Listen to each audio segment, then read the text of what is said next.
Hola amigos, ¿qué tal? Stuart here from Spain Speaks with a Spain news update. And Madrid Premier Isabel Díaz Ayuso was yesterday on the campaign trail in Castilla y León, and she had some pretty interesting things to say, but more about that in just a moment. Firstly, a big thanks to all of the people that left comments on the last video. Lots of comments, lots of debate happening there as usual. Thanks to people that supported the channel through a donation or by buying me a beer or a coffee. Many thanks for that. Thanks to people that bought merchandise, and a big thanks to my patrons on Patreon for your ongoing support. Now, let's get into the news. And as I said, Madrid Premier Isabel Díaz Ayuso yesterday on the campaign trail in Castilla y León. And again, her words are making headlines, because yesterday she defended a possible pact with Vox in Castilla y León. I would sooner do it with Ortega Lara's party than with those who kidnapped him, she said. Isabel Díaz Ayuso landed for the third time in the campaign in Castile and León, and with her came the slogan that accompanied her in the electoral campaign of May the 4th, socialism or freedom. This is how the president of the Community of Madrid closed her rallies in Valladolid and Ávila, where the ruin that Sanchismo is leaving all over Spain marked a large part of her speeches. But the Premier has not hesitated to defend who should be the PP's priority partner after next Sunday's elections, in the event that Alfonso Fernández Mañueco, also present at the Hotel Recoletos together with 350 PP supporters, does not achieve an absolute majority at the polls. Vox, and she has done it not once but twice. So Ms. Díaz Ayuso not towing the party line and saying that in Castilla y León, if necessary, the Partido Popular should pact with Vox. And her words not something that party leader Pablo Casado wanted to hear. Now, as I mentioned yesterday, Labour Minister Yolanda Díaz wants to increase the minimum salary here in Spain to €1,000. But the main business lobby, the CEOE, is rejecting the unacceptable increase in the minimum wage to €1,000, saying that it is not the right time. The executive committee of the CEOE and CEPIME has unanimously rejected an indiscriminate increase in the minimum interprofessional wage, SMI, for 2022, according to sources from the Employers Association.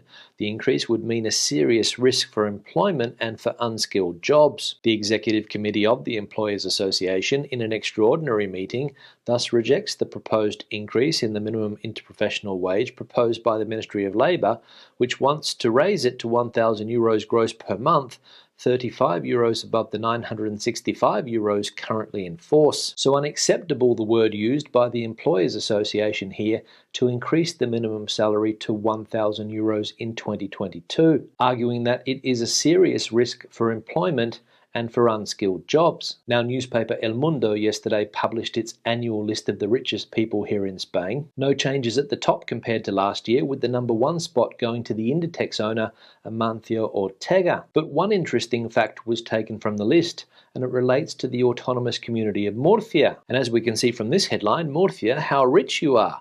Why such a poor region has so many millionaires. With a population of 1.5 million people, the region has a GDP per capita of €19,838, the 13th highest in Spain and far below the national average of €23,219.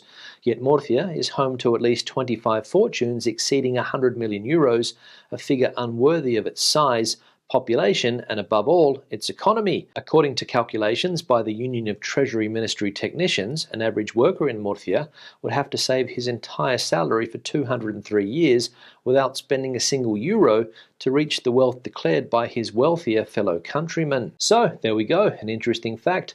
Why has Murcia got so many millionaires? That's the question. Anybody living down there in Murcia, please let us know in the comment section why that is the case. Now, nominations for the 2022 Oscars were published yesterday, and two of Spain's most famous actors are again on the list of nominees. And as we can see from this headline from El País, Hollywood culminates its declaration of love for Penélope Cruz and Javier Bardem with Oscar nominations. Their first encounter on the screen was very Spanish. They talked about tortilla de patatas, and they cultivated their flirtation under the shadow of an Osborne bull billboard. But after Bigas Lunas, Jamón Jamón in 1992, both began a path that would take them far from home. For some time now, Spain has not been Javier Bardem and Penélope Cruz's only cinematic homeland.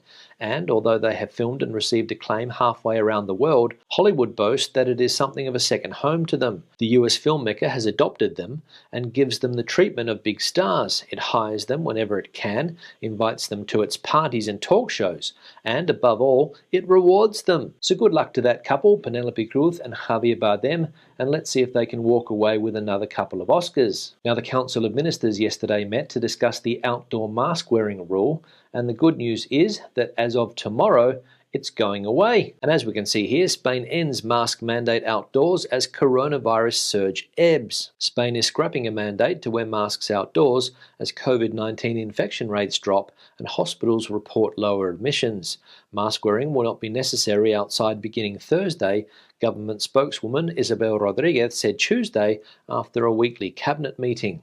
The rule change includes children at school during their breaks outside between classes. However, masks remain mandatory in indoor public spaces, including public transportation, and when people are unable to keep a safe distance of 1.5 metres or 4 feet between them. The measure reverses a step taken last December amid an unprecedented surge of infections fueled by the highly contagious Omicron variant. So some good news yesterday, and from tomorrow Thursday on, we will no longer have to wear masks outside if we can maintain a safe distance between ourselves and another person. Now let's have a look at a summary of the health situation in Spain, and we can see the accumulated incidence rate now down below the 2,000 mark, sitting at 1,893. Hospital pressure remains high at 12.2%, and pressure in ICU remains high also at 18.8%. And if we have a look at the autonomous community here in Spain with the best health data, Andalusia, we can see that the accumulated incidence rate there is now down to 638, and hospital pressure is below 10% at 9.7. Now it's almost half-term travel time in the UK,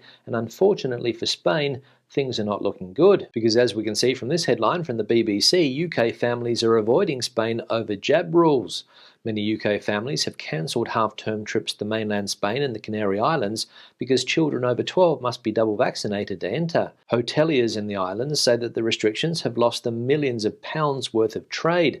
They have called on the Spanish government to relax its restrictions to allow in more British travellers. Europe's largest tour operator, TUI, says Mexico and Turkey are proving popular alternatives. From Friday, people travelling to the UK will no longer need to take any COVID tests if they are fully vaccinated. However, Britons going on holiday overseas still need to follow the rules which apply at their destination. So there we go. It seems clear that people in the UK are going to avoid places like Spain for their half-term holidays. And according to the article, hoteliers in places like the Canary Islands complaining that they have lost millions of pounds in trade. Now let's have a look at some of the comments from previous videos. One here from Michael: I moved from Ireland to Spain 3 years ago. My only regret is that I didn't move to Spain earlier. Spain is a much safer country with lower cost of living, friendly people, good food and fabulous sunshine. Keep up the good work, Stu. Kind regards, Michael Travers. Yeah, Michael, thanks for the comment, and good to see that you are enjoying your time living down here in Spain. And some interesting points you mentioned, comparing it to Ireland, lower cost of living, it's safer, and the weather's better. So Spain definitely ticking a lot of boxes for you. And a lot of Irish people that I have met over the years also have no regrets about having made the move. One here from Jen: I just finished all the bookings for 2 weeks in Spain in early May for a big O birthday. Thank goodness I will be around day 180 post-Pfizer booster. Desperate to get out of the US for respite from our own country's madness. Thanks, Stu. Yeah, Jen, thanks for the comment, and good luck with your upcoming trip to Spain in May, and I hope you have a fantastic birthday celebration. And I get the feeling that a lot of people from the United States are looking for a way to escape that country's current madness. But let's be honest, there's madness all over the shop at the moment. One here from Yvonne: I'm spending a week in Madrid, loving it. What shocked me is the mask mandate outdoors, and on Tablao Flamenco we were having a drink, so pulling the mask down to sip wine. Shocking. Otherwise enjoying Madrid, which is a great change from London. I love this country. Yvonne, thanks for the comment. Good to see that you are back in Spain, and I hope Madrid is treating you well. I can understand that the outdoor mask mandate is a bit annoying, especially when you're having something to eat or drink, but as we saw earlier in the video, as of tomorrow, it's disappearing. So enjoy Madrid, enjoy the tapas, then most importantly, enjoy the fantastic weather that we're having at the moment. One here from Brian: Hi Stuart, I wondered why diesel and petrol prices vary so much depending on where you fill up or live in Spain. Every time I go to fill up my car, the fuel has gone up again. There must be a time when it levels out. At the moment, petrol varies between €1.43 and €1.60 in the Alicante area. The more we pay for fuel, the more IVA is collected. I wonder how long before we cannot afford to run our cars when the fuel companies are still making millions in profit. Brian Alicante. Yeah, Brian, thanks for the comment, and you're right. The price of fuel does vary here in Spain according to which autonomous community you are in.